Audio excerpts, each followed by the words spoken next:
Hi again. For our last video of the day at the 32nd Montreal Audio Fest, we're going to look at something a little bit different. Audiofilles is an initiative that was started last year and instigated by the festival itself to try and break the male domination of the high-end audio market.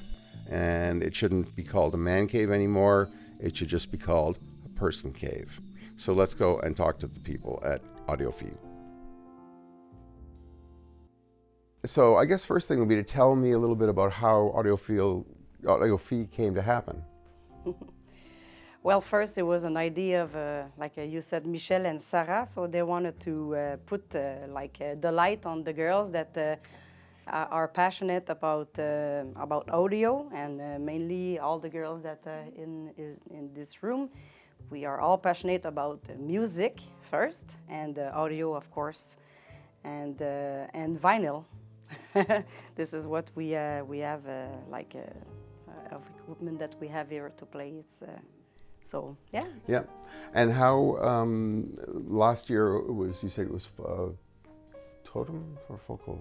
Totem. Totem. Yeah. Totem. Mm-hmm. So this year it's Martin Logan who's sponsoring, and Martin Logan is, I've just learned, just to demonstrate my ignorance, is a speaker manufacturer. Yep. And I was here yesterday and I saw them and I thought, wow, that's a very cool looking speaker. If you can have a little, but there's a speaker on the bottom, but there's this tower. And do you know anything about how this works? Like, is this just, this is not just electrostatic. Electrostatic, okay. Yes. So this is like the bottom end, and the electrostatic stuff does the top. Yep. Okay. That's very cool, because yeah, I was listening yesterday and I was going, there's sound coming up here or something. It's very strange. The sound actually come all over the place. Same, the same level. Yeah. Yep. And the amplifier looks like a bit of a vintage piece. Mm-hmm. What am I looking at here? It's a Luxman 507 UX. Do you know where that comes from? Like how far back that is? How old it is? Yeah, because like we have some men that just like they love Luxman and they talk to us about it. So it came back from the it's the Woodstock period, if I can say, like 60s, 70s, and they just like were really popular at that time. They just kind of disappeared during few years, and they came back like really strong in 2011. Oh, they're back. Okay. So they're back and really like in market. I actually did have a Luxman at one point, probably back around that time. So, so yes. Actually, this is a brand new one. This is a new one. Okay, yes, so, it is. Okay, but they're building them to look vintage. Yes, of course. Which is but great. It's a new one. Yeah, but that's cool. That's great. And then this is that for head. What is that little box there? It's a DAX.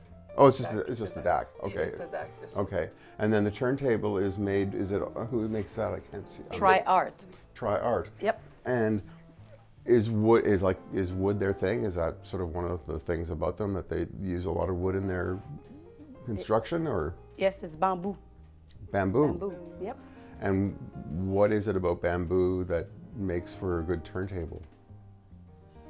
Good question. I think it's maybe more for the look, and it's made it's Canadian made. It's made in Kingston, Ontario. Oh, okay. So, okay, that's great.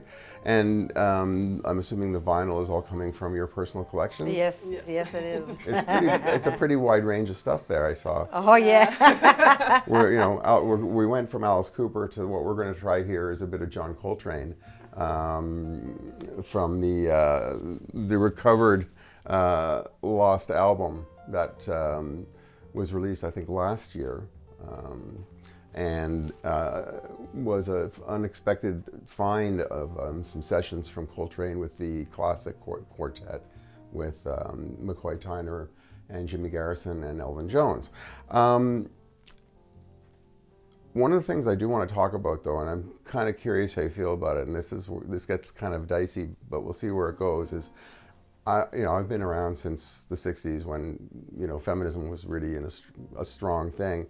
And one of the things that I've come to feel, and maybe I am a guy, so this is, take that for what it's worth, but is the idea that sometimes, if we're trying to attain equity, you have to do things like this to show people that people are interested in things that maybe others think they might not be, which is one thing.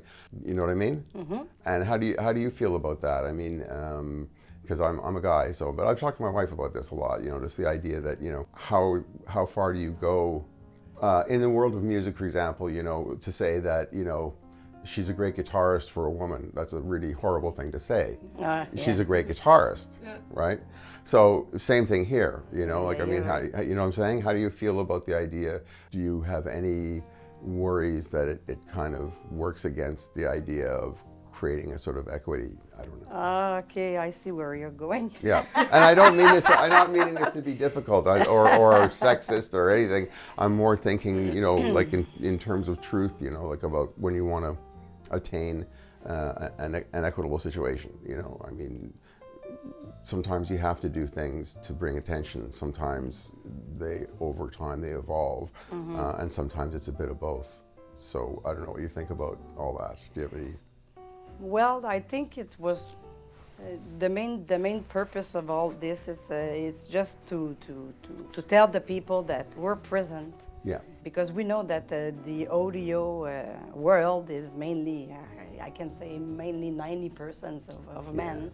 And the public that comes here to visit our room, they are really well. Of course, they like their room because it's we wanted them to feel like they're at home. Yeah. Just to tell the people, hey, we like that. Yeah. Even if we're girls or whatever. Yeah. At the same time, do you think that there's anything that that being a woman brings, say, to this that a guy doesn't? Because I mean, there are there's lots of things we can talk about equity, but there are certain differences between the men and women. And I wonder, is there anything that you think that you bring to this that's sort of different than the guys who are dominating this industry? In terms of in terms of taste, in terms of aesthetics, in terms of anything that you bring to this room. I think like we said, like the room, it feels like home. So we have like the carpet, all the little light, little sticker, like all the feminine touch. The girly touch. But yeah, I think it's different. Like if you go in the other room, it's gonna be like really the material, the component, and it's really like technical stuff, and that's the discussion. It's true. And here we're just like, we just want to see and show them that we enjoy music, and we can good system, but we can like relax and have fun and just like put our. And that is true, because I mean, you go into all the other rooms, and I mean, the thing that's supposed to grab your eye when you walk in the room is the system. The thing that grabs your eye when you walk in here is not the system, even though the system is pretty spectacular. But it is, you walk in here and it's like, oh my God, there's sofas, it's comfortable, it's, so that's great. But so there is one thing I wanted to say. Yeah. There is somebody came today, a guy that was here last year, and he pretty much he loved our suits, so he brings his daughter today. He says, cool. I bring her because I wanted to show her your suit, Audiofilles. Yep. So for me, I was like kind of proud, and Absolutely. if some guy says I should have bring my wife, and okay, yes, so yes, maybe you can start a new discussion about that. Yeah. Well, it's true. I mean, and it's funny because my wife, when we first met, she was casual music listener.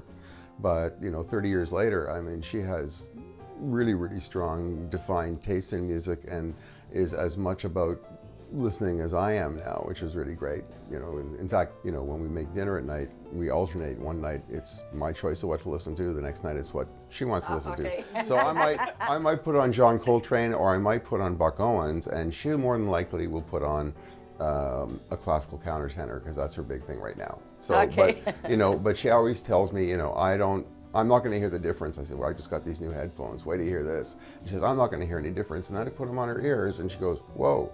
And I mean, the idea that